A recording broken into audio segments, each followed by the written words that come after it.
3.5 ঘন্টা ইতিমধ্যে পেরিয়ে গিয়েছে।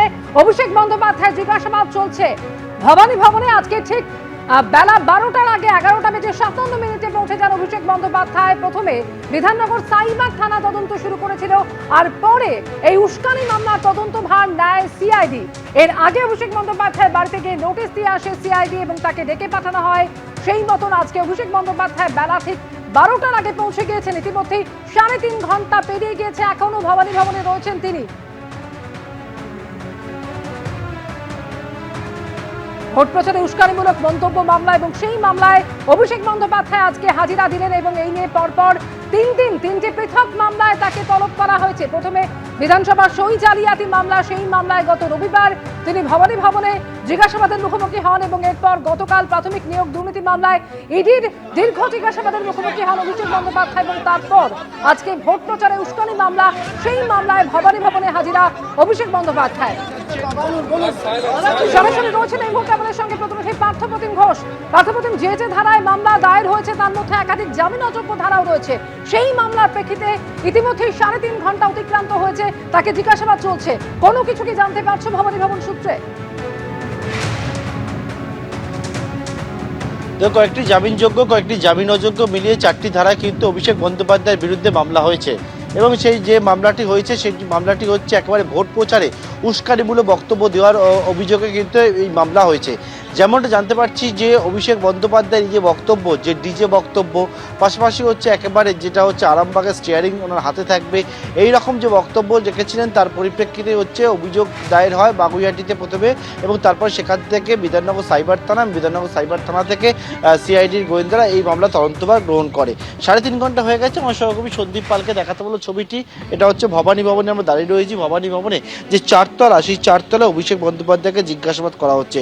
জিজ্ঞাসাবাদের যে ঘর, সেখানে সিআইডি বিভিন্ন উইংয়ের সদস্য তারা রয়েছেন, সিআইডি সাইবার বিভাগ যারা দেখেন তাদের সদস্য সেখানে উপস্থিত রয়েছেন, থেকে হচ্ছে এই জিজ্ঞাসাবাদ সেটা কিন্তু চলছে।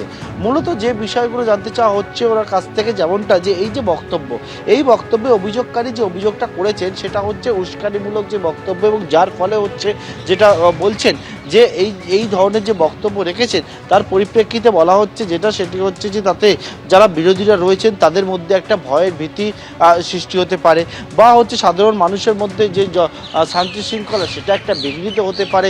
এই ধরনের কোনো রাজনৈতিক ব্যক্তিত্ব কেন এই ধরনের বক্তব্য রাখলেন সেটা নিয়েই কিন্তু অভিযোগকারী একেবারে অভিযোগ করেছেন পুলিশের কাছে। এবং এর পাশাপাশি এই বক্তব্যের পরিপ্রেক্ষিতে সিআইডি সূত্রে খবর কেন এই ধরনের বক্তব্য অভিষেক বন্দ্যোপাধ্যায় রেখেছিলেন বা তিনি এর ফলে যে আইন শৃঙ্খলা নয়নের সমস্যা হতে পারে তারপরে এরকম বক্তব্য কেন রেখেছিলেন। 4 তারিখ ভোটের ফল ঘোষণার পর ডিজে মন্তব্য তিনি করেছেন, এটা কোথা থেকে তিনি এই গোটা বিষয়টা জেনেছিলেন এবং এই ধরনের মন্তব্যের কারণ কি মূলত, এইরকম অনেকগুলো বিষয় নিয়েই কিন্তু প্রশ্ন যেটা ভবানী ভবন শুধু দাবি করা হচ্ছে অভিষেক বন্দ্যোপাধ্যায়কে করা হচ্ছে।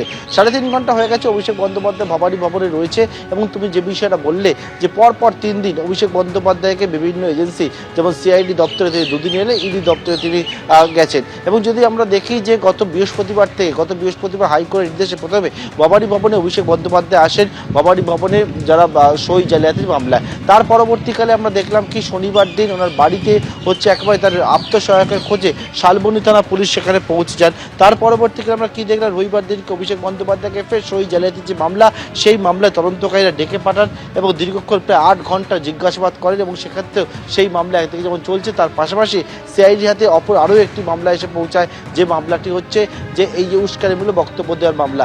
এরপরে সোমবার গতকাল আমরা দেখলাম ইডি দপ্তরের প্রাথমিক নিয়োগ দুর্নীতি মামলা, যে মামলা অনেক আগে থেকেই চলছিল, সেই মামলা অভিষেক বন্দ্যোপাধ্যায়কে ডাকা হয়েছিল। আজকে হচ্ছে অভিষেক বন্দ্যোপাধ্যায়কে তলব করা হয়েছে এই উস্কানিমূলক বক্তব্য দেওয়ার মামলায় এবং এখনও পর্যন্ত 3.5 ঘন্টা হয়ে গেছে। ভবানী ভবনের সিআইডির গোয়েন্দাদের মুখোমুখি অভিষেক বন্দ্যোপাধ্যায় জিজ্ঞাসাবাদের মুখোমুখি হয়েছেন এবং ওনাকে জিজ্ঞাসাবাদ করা হচ্ছে। একদমই এই জিজ্ঞাসাবাদ পর্ব কতক্ষণ চলে সেদিকে আমাদের নজর থাকবে। পার্থপ্রতিম, আপাতত তোমায় ধন্যবাদ। আর এরই মধ্যে আপনাদের শোনাবো ভোট প্রচারে গিয়ে অভিষেক বন্দ্যোপাধ্যায় ঠিক কি বলেছিলেন, যার জেরে তার বিরুদ্ধে 4টি ধারায় মামলা দায়ের হয়েছে এবং এই মুহূর্তে ভবানী ভবনে জিজ্ঞাসাবাদ পর্ব চলছে।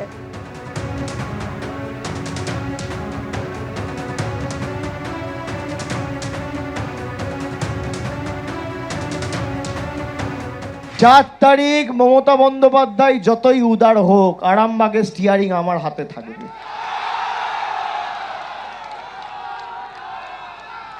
ডিজে তো বাজবেই, এমন জোরে বাজবে কান ঝালাফালা করে দেবো।